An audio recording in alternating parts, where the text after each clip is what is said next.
Hi hello നമസ്കാരം. ഗോൾഡിൽ കഴിഞ്ഞ ദിവസം കുറച്ച് പേർക്ക് കണ്ടിന്യൂസ്ലി ലോസ് വരുന്നു, പ്രോഫിറ്റബിൾ ആയിട്ടിരിക്കാനായിട്ട് പറ്റുന്നില്ല എന്ന് പറയുന്നുണ്ട്. ഇനി ഇമ്പോർട്ടൻ്റ് ആയിട്ട് നമ്മൾ ശ്രദ്ധിക്കാനുള്ള കാര്യം എന്ന് പറയുന്നത്, ഞാൻ എടുത്തിരിക്കുന്നത് 4 ആണ് കേട്ടോ. ഇവിടെ കാണാനായിട്ട് പറ്റും, 4 ടൈം ഫ്രെയിമാണ് ഞാൻ എടുത്തിരിക്കുന്നത്. ഈ 4 ടൈം ഫ്രെയിമിൽ നമുക്ക് കുറച്ച് സിനാരിയോസ് മാർക്കറ്റിൽ ഇപ്പോൾ കാണാനായിട്ട് പറ്റുന്നുണ്ട്. ഓക്കെ, ഒന്ന് ശ്രദ്ധിച്ചോണം, ഇത് ഇമ്പോർട്ടൻ്റ് കാര്യമാണ്. കുറച്ച് ഇമ്പോർട്ടൻ്റ് ആയിട്ടുള്ള കുറച്ച് സിനാരിയോ നമുക്ക് സ്പോട്ട് ചെയ്യാനായിട്ട് പറ്റുന്നുണ്ട്. ഇതിൽ മാർക്കറ്റ് ഇപ്പോൾ നിൽക്കുന്ന ലെവലെന്ന് പറയുന്നത് ഏകദേശം ഈ ഒരു ലെവലിലാണ് മാർക്കറ്റ് ഇപ്പോൾ ഹോൾഡ് ചെയ്യുന്നത്.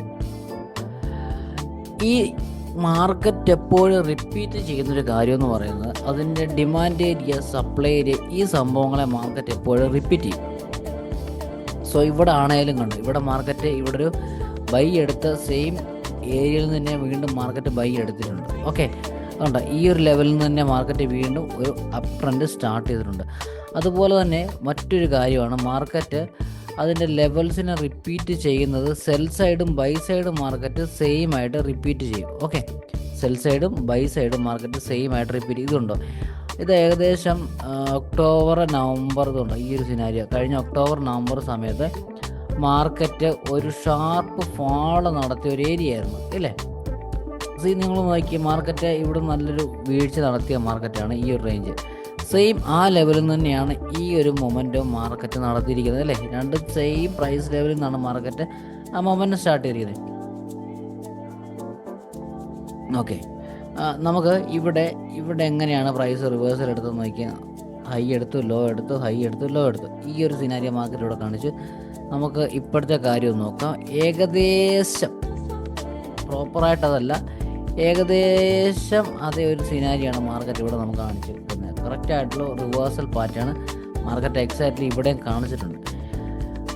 അപ്പോൾ നമ്മളെ സംബന്ധിച്ച് ഇനി ശ്രദ്ധിക്കാനുള്ള കാര്യങ്ങൾ, കഴിഞ്ഞു പോയ കാര്യങ്ങൾ കഴിഞ്ഞു. ഇനിയിപ്പം നമുക്ക് ഒരു അപ്പ് ട്രേഡ് കിട്ടാനായിട്ട് ബെസ്റ്റ് ടൈം എന്ന് പറയുന്നത് ഏകദേശം ഈ ഒരു സ്വിംഗ് ലോ 4 വെച്ച് നോക്കുമ്പോൾ, നിങ്ങൾ ഈ ഒരു സ്വിംഗ് ലോയിലേക്ക് മാർക്കറ്റ് അപ്രോച്ച് ചെയ്യുന്നുണ്ടെങ്കിൽ ഒരു പൊളി ട്രേഡ് കിട്ടാൻ നമുക്ക് സാധ്യതയുണ്ട്.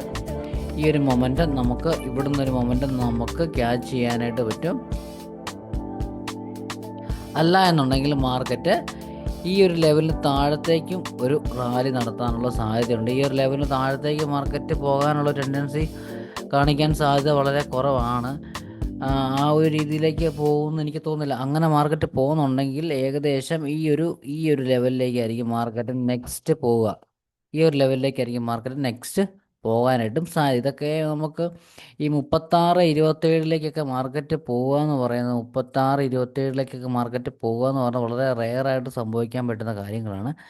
ആ ഒരു ലെവലിലേക്ക് വരുമെന്ന് തോന്നുന്നില്ല. ഏകദേശം ഈ ഒരു സ്വിങ്, ഈ ഒരു ലെവൽ മാർക്കറ്റ് റെസ്പെക്റ്റ് ചെയ്തിട്ട് ഈ ഒരു സൈഡ് വേസ് അല്ല എന്നുണ്ടെങ്കിൽ ഈ ഒരു ലെവൽ റീടെസ്റ്റ് ചെയ്ത് മാർക്കറ്റ് അപ്പ് ട്രെൻഡുമായിരിക്കും കണ്ടിന്യൂ ചെയ്യാനായിട്ട് പോകുന്നത്.